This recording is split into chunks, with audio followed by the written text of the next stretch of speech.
Hello, traders. It is Friday, January 31st, the last trading day of the month. We've got some market weakness coming in right now. We had a PMI that was very, very soft this morning. China's PMIs came in line with expectations, but they did not reflect the coronavirus. Right now, that's the concern. That's the worry. It has been weighing on the market all week, and rightfully so. It's actually starting to spread. So now we're starting to get a feel for the economic impact. This has come at a very untimely moment because China is celebrating the Lunar New Year. This is one of their busiest times of the year. So it will have an economic impact. It will be temporary. And to a degree, that's what the market's been discounting so far. We had mega cap tech stocks earnings this week. We had Microsoft, we had Apple, we had Amazon, we had Facebook. In general, the earnings were decent. The reactions after the number were decent, but we're starting to see some of those stocks slip little by little. Here's what I noticed today. We had this steady round of selling. We came in and we checked the low from Thursday. I got long calls here. I tried to get long calls right here. I lost on both trades. So now I'm reeling a little bit. I knew that after that bounce failed in here and we had a nice 10P cross. This is what I watch. This is my indicator. When I knew that these two trades failed, I knew that we had something called a bearish divergence. We have not seen that in quite a while. When we have the indicator moving higher, higher, and the market moving lower, that's what we call a bearish divergence. It is a bearish sign. Typically, when this indicator is going up, you'll see the market fly higher. So we had a bearish cross in here. I am long puts right now. I do expect us to test this low of the day, and I'm going to go into a daily chart so you can see what the S&P 500 looks like. This is a major support level that we established on Monday. Weakness on Friday, coronavirus concerns, closed near the low of the day, gap down Monday, spent the rest of the week rallying, but here we are back on that level again, testing it with a long red candle down on the low of the day. We also have this upward sloping trend line that's been breached. You can see it visually. We have two breaches, one on a longer term basis, one on a shorter term basis. So this is a technical support level that's been established earlier in the week, SPY 322. I believe this is the more significant support level right here at SPY 320. So I'm going to just draw an alert line there so you can see it. But this is the line of support that I'm looking for. We're probably going to test it today. This type of price action where we see persistent, very heavy selling all day. We may get a couple of bounces in here, but ultimately we should take out this low. We should at least test the low of the day. So I am trading from the bearish side. Why is this such a significant pattern?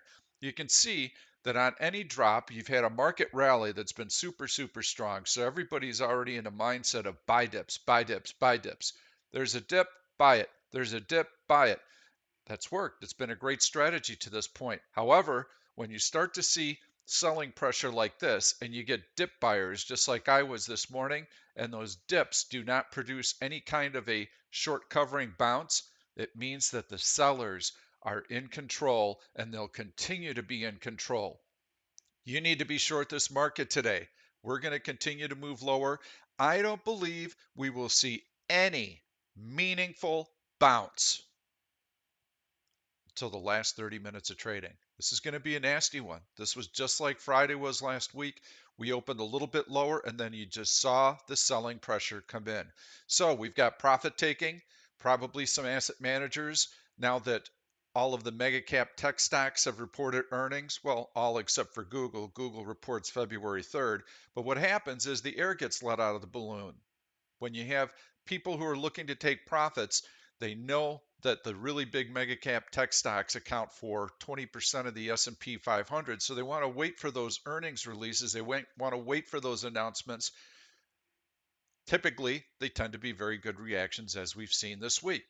But once that news is out, they get more aggressive with their profit taking. The back half of earnings season tends to be pretty soft normally because all the expectations are built up. The earnings are front end loaded in the earnings season. So you get this big move up and then expectations are built in, expectations are high. So we have that working against the market right now when valuations are at a forward PE of 18. So that's one issue. The other issue is that coronavirus is starting to spread and there are some concerns. Bullish speculation has been very, very high. I don't feel that bullish speculators have been flushed out, but I feel they're about to get flushed out right now. When they do, we're going to see a nice drop. We'll establish support. We'll rally off of that support. It'll be a great opportunity for us to sell bullish put spreads out of the money on strong stocks once they announce earnings. So that's what we're looking at right now. My puts are making some money. I'm in right in here.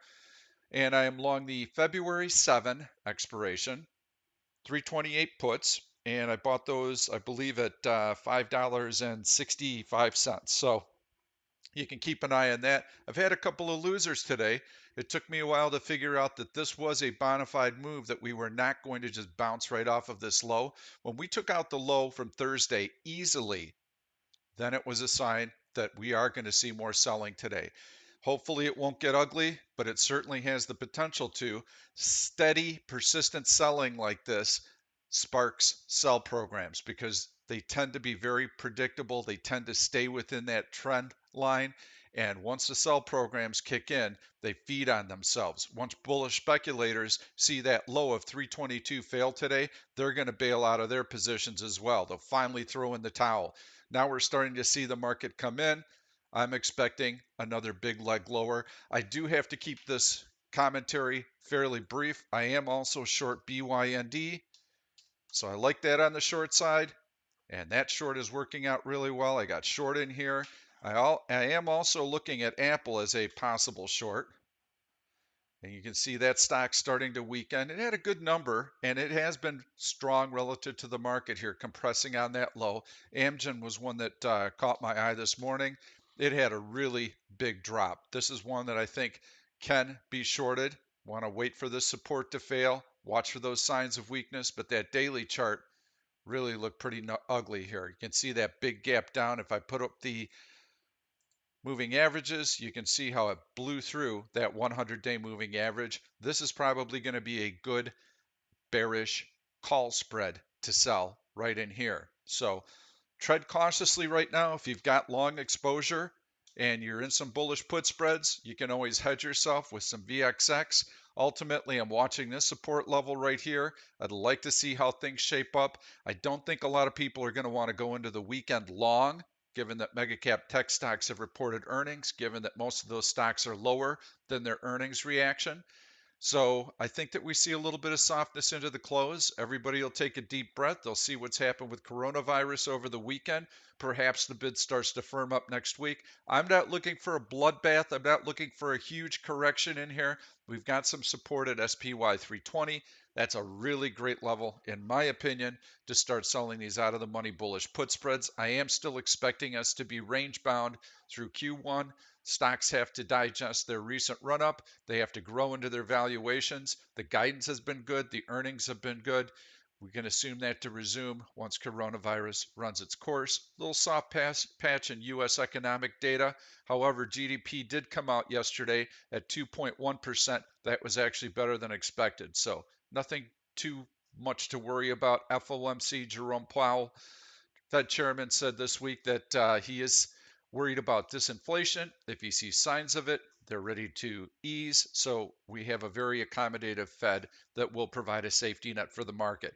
So let's do one more check of the market, see what's happening here. Yes, now we've got a new low of the day. Be short the market today. This thing is not going to bounce until the very last few minutes of trading. If I do my option lotto trades today, guess what? For the first time in 5 months, probably going to be on the bearish side. Thank you. Good luck. If you like this content, please give it a thumbs up. Please subscribe to the YouTube channel and turn on your notifications. You never know when I'm going to post these videos. I've just told you, be short today. I think you're going to make money on that side of the trade. We'll see you Monday morning.